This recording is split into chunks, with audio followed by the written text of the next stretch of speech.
Bonjour madame. Bonjour. Alors vous avez assisté à un séminaire à l'occasion de la Journée nationale de la femme. Que peut-on retenir de cette rencontre?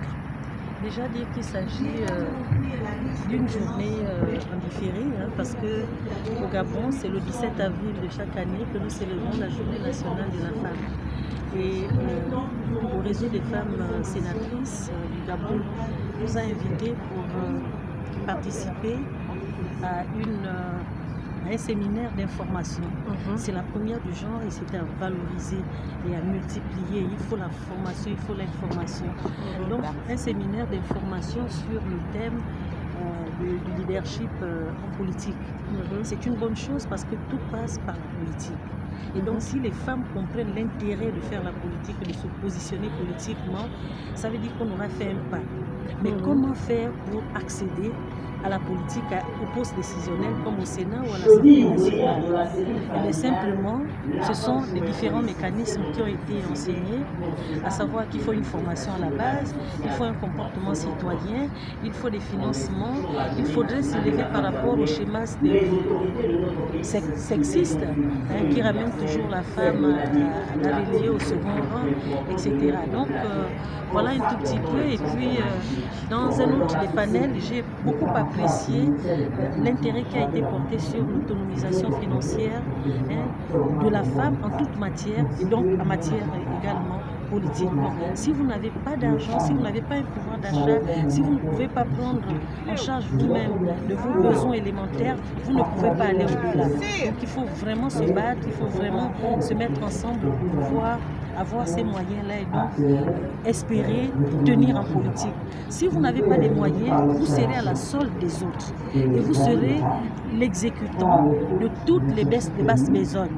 Et c'est peut-être à cela que beaucoup de femmes n'ont pas vraiment prospéré en politique, ont commencé avec une envie, avec une volonté, mais en l'absence des moyens, elles sont tombées sur elles-mêmes. Voilà un tout petit peu ce que l'on retient et dire aussi que la pérennisation de ce genre de rencontre serait une bonne chose pour la femme. Vous nous rappelez votre identité? Sidonie Flombo, présidente du Salon de la femme. Très bien. Bonjour madame. Bonjour. Présentez-vous.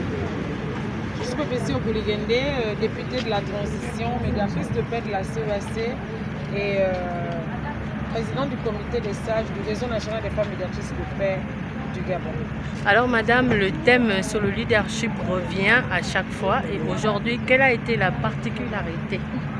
Je pense que la particularité de ce jour, c'est déjà d'avoir mis au même endroit les femmes parlementaires, donc les députés, sénatrices et les femmes du gouvernement, les femmes de la société civile, ainsi que les femmes du secteur privé. Donc on a là, et même les femmes du monde rural. Donc c'est une opportunité pour nous de pouvoir partager déjà le même niveau d'information sur tout ce qu'il y a comme mécanisme institutionnel et même des initiatives privées qui œuvrent dans le sens du leadership d'abord politique et également l'autonomisation économique des femmes. Pour nous, c'est vraiment quelque chose de très important au sortir vraiment du dialogue national parce que nous avons eu des résolutions en matière de renforcement des droits des femmes, notamment ce relèvement du quota à 40% de représentativité des femmes dans les sphères décisionnelles. Ça veut dire que nous devons vraiment nous préparer en conséquence, d'abord nous approprier cette avancée et travailler pour ça.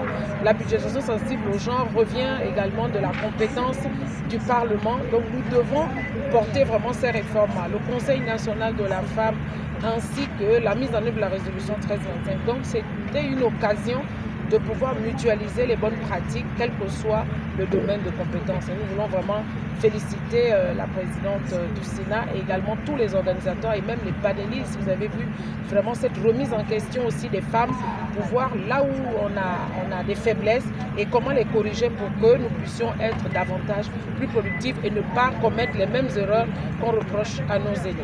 Parmi vous, on compte les femmes sénatrices et aussi les femmes de l'Assemblée nationale. Est-ce que ça veut dire que les lignes vont bouger à partir de ce moment? Absolument, hein, les deux réseaux.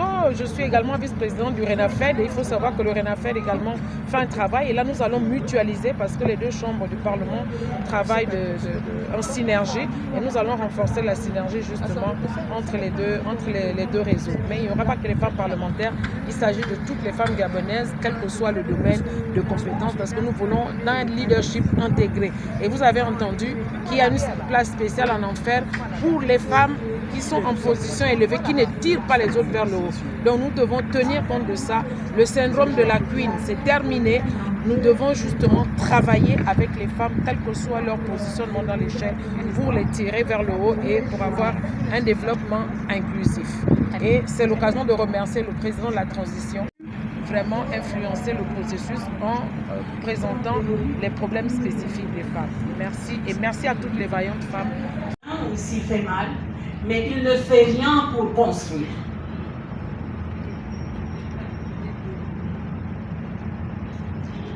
Nous allons lire du bas vers le haut. En adversité, aujourd'hui, il y a la division. La conscience n'est pas consciente. L'organisation n'est pas... Disons, les personnes ne sont pas organisées pour atteindre un objectif collectif. La patience n'y est pas entre les sachants et dans le travail. Les responsabilités ne sont pas partagées. Le nous n'existe pas et les objectifs ne sont pas vus d'avance. Tandis qu'en altérité, non, je vais parler des... Allez, c'est pas une guitare. Alors,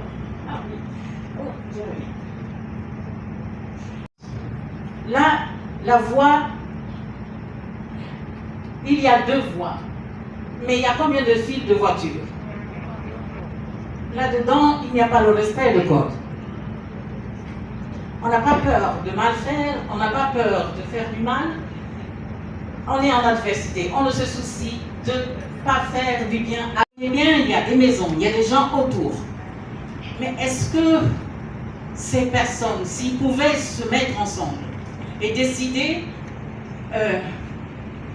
de ramasser tout ça, je vais vous raconter une anecdote. Quand j'étais au village, ou quand j'étais enfant, il m'a dit l'IWEM.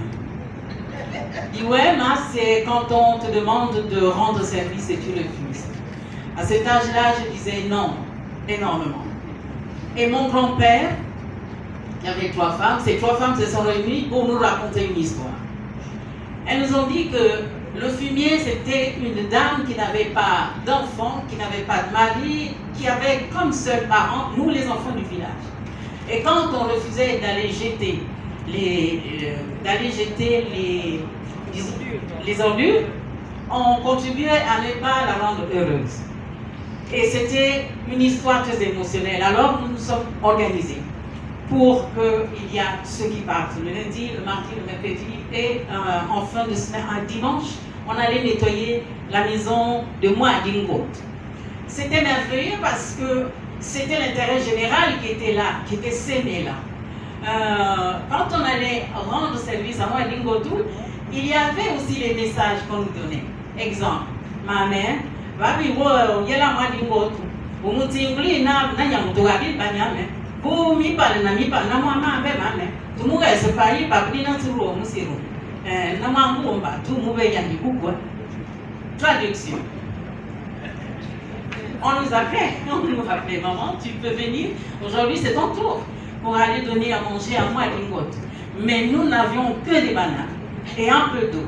Alors Gabon est signataire de conventions et de textes sur le plan national et international tels que la déclaration des conventions et engagements, notamment la Convention des droits politiques de la femme depuis 1954, la Convention sur l'élimination de toute forme de discrimination à l'égard des femmes, le CEDEF. Et sur le plan national, nous avons la loi numéro 009 de 2016 du 5 septembre fixant les quotas d'accès des femmes et des jeunes aux élections politiques et celui des femmes aux emplois supérieurs de l'État. Nous avons la loi 010-2016 de septembre 2016 portant sur la lutte contre le harcèlement en milieu professionnel. Nous avons également la loi 006-21 de 2021 du 6 septembre notamment portant élimination des violences faites aux femmes. Et en 2018, révision de la Constitution pour y consacrer le principe de parité. Alors, sur la loi des quotas, il y a énormément d'insuffisances dans le dispositif actuel. C'est pour ça qu'il est impératif qu'au sortir de cet événement, c'est un cri du cœur à l'endroit de Madame le Président du Sénat et à toutes les parties prenantes à ce dossier, que nous puissions sortir d'ici avec quelque chose, un plaidoyer. Je ne sais pas, mais je crois que nous allons réfléchir à quelque chose qui pourrait faire bouger les lignes.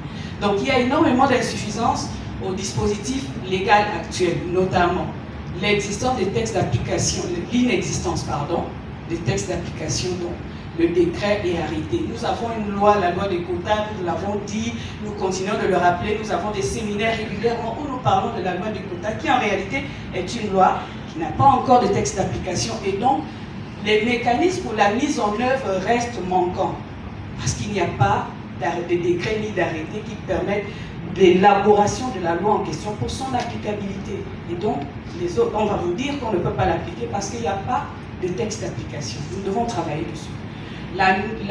Il n'y a pas de mesure de mise en œuvre réelle et effective. Donc, on sait qu'on a les quotas. Comment on les applique? Comment on sélectionne les femmes? Sur la base de quels critères? Est-ce que c'est l'âge? Est-ce que ce sont les compétences, le secteur de l'activité? Il y a plein d'éléments que nous devons pouvoir intégrer pour pouvoir faire un choix conséquent et permettre à ce que ces femmes soient des femmes qui vont impacter, qui vont produire du résultat et dont les performances seront matérialisées et évidentes. Et il y a également la non-traduction de la loi constitutionnelle en loi d'application. Surtout sur le paragraphe 24 de la Constitution où l'État dit « l'État s'engage à se conformer aux principes fondamentaux sur l'égalité entre hommes et femmes et à faire respecter notamment par l'attribution de moins de 30% des postes dans les instances décisionnelles. » Et lorsqu'on entend toutes ces choses, ce sont des choses belles à entendre, sauf que dans la réalité, nous avons encore le sentiment qu'il y a le maintien d'un plafond de verre. Et c'est ce plafond de verre que nous devons collectivement, hommes, femmes et toutes les personnes qui sont touchées par la question de la femme dans notre société, nous devons nous mobiliser pour que les choses changent et que nous puissions faire évoluer la condition de la femme dans notre pays. Un aperçu de quelques indicateurs pour vous dire, après comme disait mon aînée Madame Yemi Yembi, les chiffres sont têtus. Donc ici nous avons, vous pouvez voir au niveau du gouvernement, pour un total de 31 membres, nous avons 23 femmes, 23 hommes, 8 femmes, soit 26%. Au niveau de l'Assemblée nationale, nous avons au bureau un total de 13 personnes et nous avons 10 hommes, 3 femmes, soit 33%. Chez les députés, nous en avons 98 et nous avons 73 hommes, 24 femmes, soit 25%. Chez les sénateurs, nous avons 70 sénateurs, 55 hommes, 4 femmes, sauf erreur de ma part, mais ce sont les chiffres que j'ai pu. 16 femmes, voilà, 16. Moi j'ai regardé ce matin, c'était 15, voilà. 15, voilà. Donc 14%. D'accord, 16. Eratom, on corrigera. 17, d'accord. Toujours est-il, je vous l'accorde et je vous le confirme. Mesdames les parlementaires, parce qu'à l'origine, c'est un réseau des femmes parlementaires, c'est-à-dire les sénatrices et les députés. Mesdames les responsables d'organisations féminines, Madame la haute représentante du chef de l'État, Mesdames les représentantes des missions diplomatiques, des ministères, Madame la vice-présidente du Sénat, Mesdames les représentantes des corps constitués, à toutes les femmes, en vos responsabilités, je vous salue. Je voudrais d'abord saluer Madame la ministre du Commerce qui a dû se retirer parce qu'elle avait une contrainte gouvernementale. Je la remercie parce qu'elle s'est sentie concernée par le thème que nous avons choisi, qui l'interpelle directement. Je voudrais aussi saluer toutes les femmes et vous remercier d'avoir honoré le réseau des femmes sénatrices de votre présence. Parce que c'est votre présence, votre engagement, votre existence qui fera que la condition de la femme continue d'évoluer. Je voudrais surtout vous remercier de vos contributions diverses et variées, de vos contributions pertinentes dans tous les sujets et d'avoir répondu surtout à l'appel des femmes sénatrices, au sens même de la création de cette journée de la femme, qui a comme but principal de susciter les échanges entre les femmes afin de recueillir les attentes des femmes, les propositions des femmes. Et je voudrais me féliciter, oui, des enseignements que nous pouvons tirer et qui pourraient constituer un programme d'action pour les femmes parlementaires en général et spécialement les femmes du Sénat. Oui, la politique, c'est un tout. Tout se retrouve dans la politique. Lorsqu'il y a des gens qui vous disent « je ne fais pas de politique », oui, c'est un non-sens. Parce que quand vous accompagnez votre enfant à l'école, que vous discutez avec le maître, vous allez vous intéresser à la politique éducative qui a été arrêtée par le gouvernement.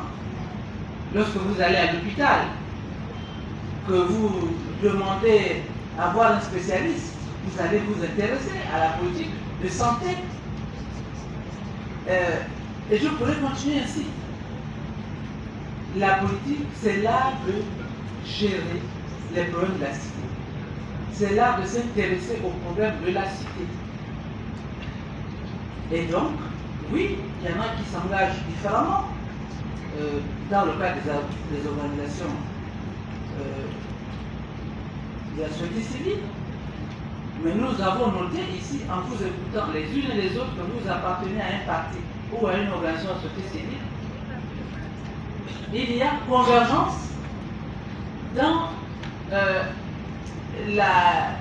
l'expression sur toutes les problématiques que les femmes rencontrent dans la société.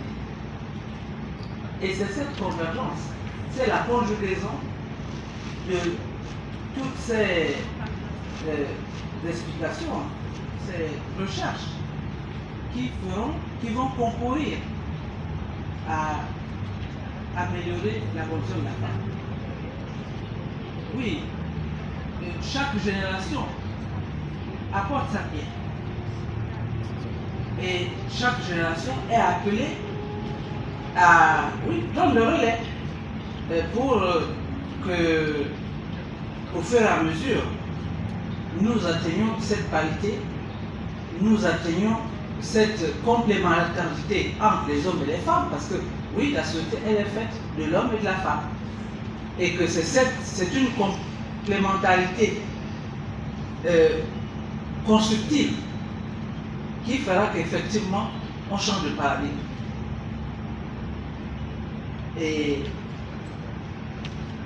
à cet égard, oui, la femme doit se considérer comme une citoyenne. Lorsqu'elle n'en a pas conscience, c'est le rôle à la fois des organisations, comme nous les avons écoutés ici, ou des réseaux comme nous sommes au Parlement, d'aider chaque femme et chaque homme, je dirais. Il faut de l'engagement, il faut aimer son pays, surtout. Bonjour madame.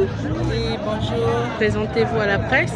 Alors, je suis Madame Boubou Boko-Berthe, épouse Péké, présidente du réseau des femmes sénatrices du Gabon. Et au Sénat, je suis présidente de la commission santé, éducation, affaires sociales, affaires culturelles et communication. Alors madame, plusieurs femmes de plusieurs associations et plusieurs secteurs ont été invitées aujourd'hui à assister au séminaire sur le leadership. Pourquoi le leadership? Le leadership parce qu'il est temps que les femmes soient formées à devenir des leaders. Leaders, ce sont les femmes qui doivent être devant pour pouvoir tirer les autres, pour que nous puissions toutes avancer. Parce qu'il faut qu'on puisse les former, il faut qu'on puisse leur montrer comment on fait pour pouvoir mener une campagne, comment il faut intégrer un parti politique, comment il faut s'organiser en association ou même dans les sociétés civiles pour qu'elles puissent être outillées, qu'elles aient les armes qu'il faut pour pouvoir s'élever en politique. Et il n'y a pas que la politique, il y a aussi l'économie, il y a le social, il y a la culture et l'environnement. Après cette journée d'information, quelle sera la prochaine étape? Alors la prochaine étape, comme vous avez dû l'entendre, ce sera organiser un séminaire de formation. Parce que ça, c'est un séminaire d'information sur le leadership politique au féminin, avec l'autonomisation de la femme gabonaise. Donc nous allons organiser très prochainement un séminaire de formation pour justement permettre aux femmes d'être au fait des outils dont elles ont besoin pour pouvoir faire de la politique, pour pouvoir être chef d'entreprise, pour pouvoir être administrateur général d'une banque, pour être ministre, être député, être sénatrice. Il y a tellement de choses. Et nous n'excluons pas la femme rurale. Vous savez que le Sénat s'occupe des collectivités locales, donc nous allons être au chevet de la femme rurale pour qu'elle ne soit pas en marge de notre programme pour la promotion politique, économique, sociale, culturelle et environnementale de la femme gabonaise. Madame la Présidente, aujourd'hui, les femmes ne sont pas toujours bien représentées au niveau des sphères décisionnelles. Oui. Que faire pour que cette loi-là soit finalement appliquée? Alors le problème, c'est l'application des lois. C'est un problème général au niveau de nos lois.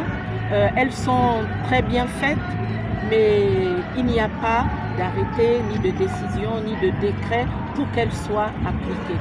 Mais nous allons nous y atteler pour que, puisque nous avons cette opportunité d'être au Parlement, pour faire en sorte qu'il y ait dorénavant des normes pour appliquer tous les textes qui sont... En plus d'informer, vous avez sensibilisé. Votre point de vue au regard de la mobilisation? Nous sommes contentes parce qu'au départ nous étions un peu stressés. On se disait qu'il n'y aurait pas grand monde, étant donné qu'il y a pas mal de on va dire quoi, réunions, oui, de gauche à droite.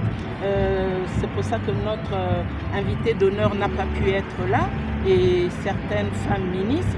Mais il y a eu un engouement que nous apprécions et on espère que la prochaine fois, il y aura encore bien plus de monde. Bien, merci. Merci madame.